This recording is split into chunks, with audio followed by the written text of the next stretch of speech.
નમસ્કાર મિત્રો, સ્વાગત છે તમારું આજના આ વિડીયોમાં। આજે તારીખ 1/10/2024 ને મંગળવાર। સૌથી પહેલા એક નજર કરીએ આજના મુખ્ય સમાચાર પર। અંબાલાલ પટેલની અત્યંત મોટી આગાહી। પરેશ ગોસ્વામીની વરસાદ અંગેની મોટી આગાહી। અમરેલીમાં અનરાધાર વરસાદ, પાણી ભરાયા ઠેર ઠેર। 1 ઓક્ટોબરથી થઈ રહ્યા છે આ ફેરફારો। ગુજરાત સરકારનો મહત્વનો મોટો નિર્ણય। ગુજરાતમાં પાકોની ટેકાના ભાવે ખરીદી થશે હવે। કેન્દ્ર સરકારે ગુજરાતને 600 કરોડની સહાય મંજૂર કરી। હવે જોઈએ સમાચાર વિસ્તારથી। તે પહેલાં જો તમે અમારી ચેનલમાં નવા છો તો ચેનલને સબસ્ક્રાઈબ કરો અને બાજુમાં રહેલું બેલ આઇકન પ્રેસ કરો, જેથી કરીને તમને રોજે રોજની અપડેટ જાણવા મળી રહે। વાત કરીએ વિસ્તારથી તો અંબાલાલ પટેલ ફરી એકવાર મોટી આગાહી કરી છે, જેમાં તેઓએ જણાવ્યું કે રાજ્યમાં હજી પણ વરસાદ વરસી શકે છે। આગામી 8 થી 10 ઓક્ટોબર દરમિયાન વરસાદી માહોલ છવાશે। સૌરાષ્ટ્ર અને મધ્ય ગુજરાતના અમુક ભાગોમાં વરસાદ પડી શકે છે। 10 થી 14 ઓક્ટોબર દરમિયાન વરસાદી સિસ્ટમ બની શકે છે। વરસાદી સિસ્ટમ ચક્રવાતનું સ્વરૂપ ધારણ કરી શકે છે તેમ અંબાલાલ પટેલે આગાહી કરી હતી।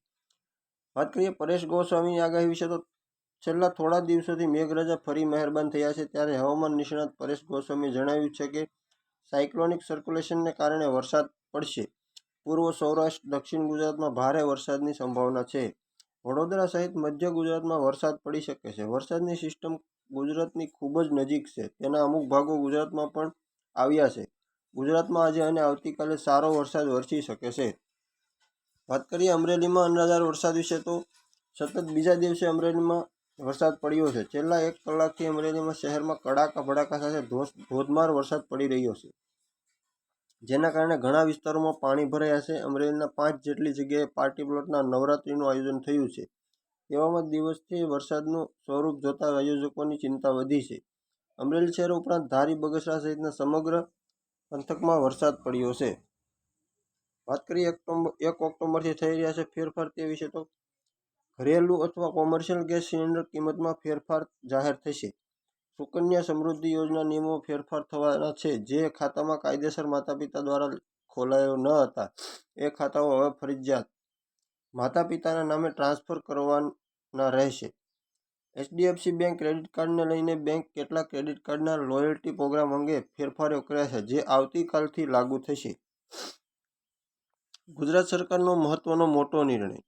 ગુજરાત સરકારે વધુ એક મહત્વનો પ્રજાલક્ષી નિર્ણય લીધો છે। રાજ્યના સાંકડા પુલને પહોળા કરવા 245 કરોડ મંજૂર કરવામાં આવ્યા છે। 20 જેટલા માર્ગો પર 41 સાંકડા પુલ પર કામગીરી શરૂ થશે। સાંકડા પુલ સ્ટ્રક્ચરને પહોળા કરવા 245 કરોડ મંજૂર કરવામાં આવ્યા છે। પુલ પહોળા થવાથી ટ્રાફિક જામની સમસ્યાનું નિરાકરણ થઈ જશે। વાત કરીએ ટેકાના ભાવ વિશે તો ગુજરાતના લાભ પાંચમ બાદ તારીખ 11મી નવેમ્બરથી 90 દિવસ સુધી મગફળી, મગ, અડદ અને સોયાબીનની ટેકાના ભાવે ખરીદી થશે। ચાલુ વર્ષે મગફળીના બમ્પર ઉત્પાદનને લક્ષ્યમાં લઈને કેન્દ્ર સરકારના સહયોગથી રાજ્ય સરકારનું વિશેષ આયોજન કરવામાં આવશે। ખેડૂતોને 3 થી 11 ઓક્ટોબર સુધી ઈ-ગ્રામ કેન્દ્રો ખાતેથી નાફેડના ઈ-સમૃદ્ધિ પોર્ટલ પર ઓનલાઈન નોંધણી કરાવી શકાશે। વાત કરીએ કેન્દ્ર સરકારે 600 કરોડની સહાય મંજૂર કરી વિશે તો ગુજરાતમાં પડેલા વરસાદને કારણે ભારે નુકસાન થયું છે। ભારે નુકસાનને કારણે કેન્દ્ર સરકારે રાજ્ય સરકારને 600 કરોડની સહાય મંજૂર કરી છે। કેન્દ્ર સરકારની ટીમે રાજ્યમાં અતિવૃષ્ટિ નુકસાની અંગે સર્વે કર્યો હતો। નેશનલ ડિઝાસ્ટર રિલીફ ફંડમાંથી એડવાન્સ તરીકે સહાય આપવા મંજૂરી આપવામાં આવી છે। નુકસાનીની વિગતો મેળવી કેન્દ્ર સરકારે મેમોરેન્ડમ મોકલવામાં આવ્યું હતું।